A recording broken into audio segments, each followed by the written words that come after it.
Welcome to my review of Jet Set Radio Future! And should you play this game in 2025?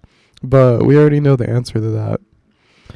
I know this game came out in 2002 and is 23 years old at this point. But this is my favorite childhood game. So not only do I have a lot of nostalgia, but I think more people need to know about this game because it's just mindless fun, and that's what life is all about. So this is originally an Xbox original exclusive, so unfortunately there's only 3 ways to play it. Buy a physical disc and play it on the Xbox original. That's the OG way to do it. Have a physical disc and play it via backwards compatibility on the Xbox 360. This method is very laggy and I don't recommend it. That's why I ended up doing what I did. Well, a multitude of reasons. And the third and last thing that you can do, which is what I did, was use emulation on PC. Not only is this method free, but you can mod the game. The only issue is this game does have occasional stutters of white, and it just kind of bleeds through for like a second here and there. It doesn't ruin the game in my opinion, but it's quite annoying, and if you're someone who's picky about small details, this might bug you. But the thing with Xbox original emulation is it's far from perfect in general, especially in comparison to older emulation such as PS2 or Nintendo emulation. In fact, I tried to emulate this game 2 years ago and the graffiti textures were not showing up at all, which was a complete deal breaker for me because that's the whole premise of the game, and without the graffiti, it's kind of pointless to play the game, to be honest. So I ended up using CXBX to emulate this game. I also got a legit in quotation marks ISO file of this game off the internet, so it was completely free to play. I also used a modded save, so I had all the characters from the start. This is something that's not possible normally since there's no New Game Plus, and it's totally worth it so you can just play every character. And also you have all the graffiti unlocked as well. I also modded in my own custom music since I've heard this soundtrack 100 times. The soundtrack's amazing and it's iconic, but when you've played this game as many times as me, you want a new coat of paint. So I put in my own music. And then overall, emulation's the way to go in my opinion. The performance is flawless minus the white texture issues that occasionally pop in. And you can customize the game to your liking. Plus it's free 99, baby, so you can't beat that. Now, onto the game itself and why you should play it. So, this is a retelling of the original Dreamcast game, Jet Set Radio. That game is good in its own right, but it is clunky and it's hard to play, especially because it was made for the Dreamcast.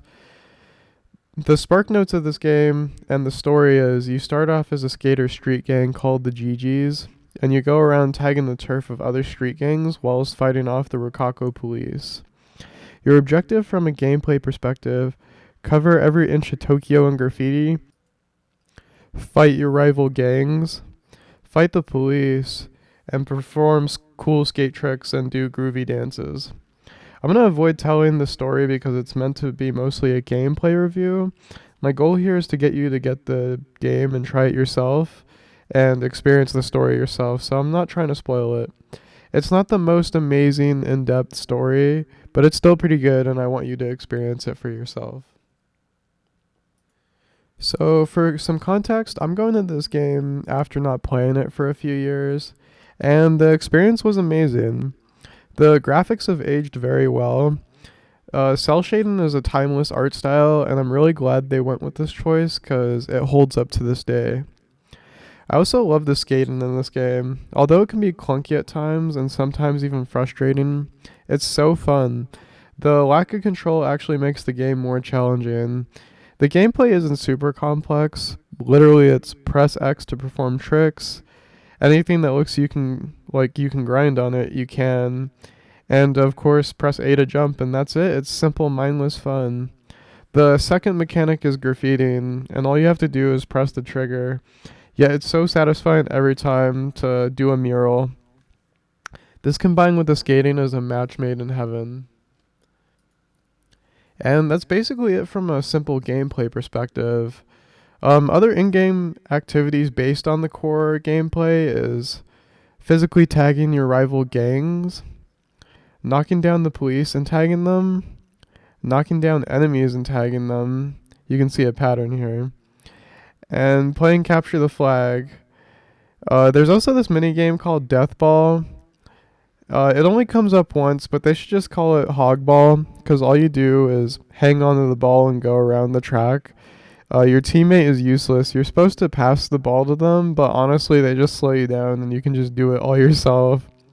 There's also racing to unlock characters, and then there's various taggings of bosses, and that's about it. The gameplay isn't super complex. It's a chill, fun, mindless game. And admittedly, the gameplay loop can be repetitive at times. But like I said, this game is mindless fun, so honestly, who cares? I love the level design in this game. Not only is it aesthetically pleasing, but the locations are awesome. My personal favorite locations are the Skyscraper District, specifically Pharaoh Park. I love the Egyptian theme, it's so cool. Sky Dinosaur Square, it's just very detailed, there's a lot happening, and it's just a very unique looking map, especially the way you navigate in this game. It's just so fun to go around in circles in that map. 99th Street is also really cool. I love how dark it is and the neon, and there's also a lot of little details here and there. And Chu Street as well. Chu Street has a lot of little details. All of the details are what really draw me to these maps. I also love the characters from these particular sections of the gangs, specifically the rival gangs. They all look so awesome.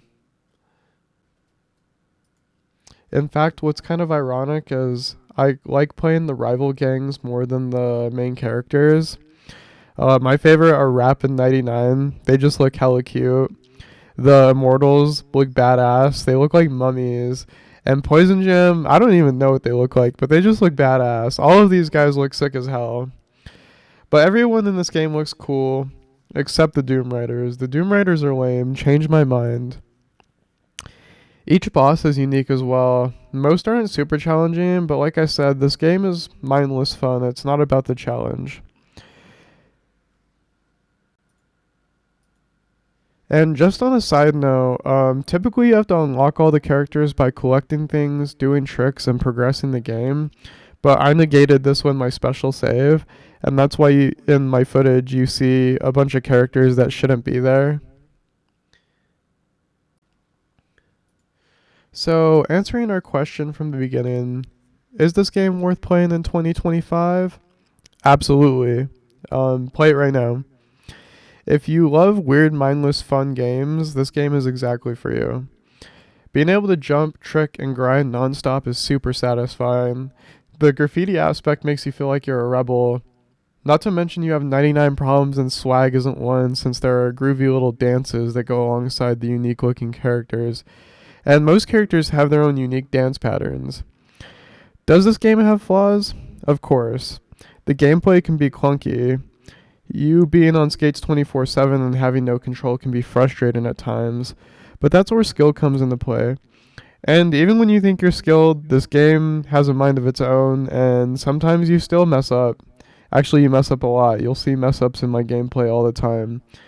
But that's the name of the game, and it's just fun. And the game can get repetitive, both music-wise and gameplay-wise, but that's why you either stop it and take a break and stop playing completely, or, you just like change up the music or change your character or change your graffiti. There's a lot of little things you can change to make the gameplay a little different. But overall, the pros outweigh the cons of this game. So go look up an emulator after this and figure out how to install it.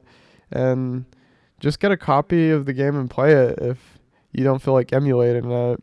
If you do decide to play it, let me know what you thought about it. I personally love this game and would love to hear your thoughts. Or if you have played the game, let me know what you thought about the short to the point review I made. Like I said, this was mostly for gameplay. And this is the SparkNotes version, so it's not super in-depth.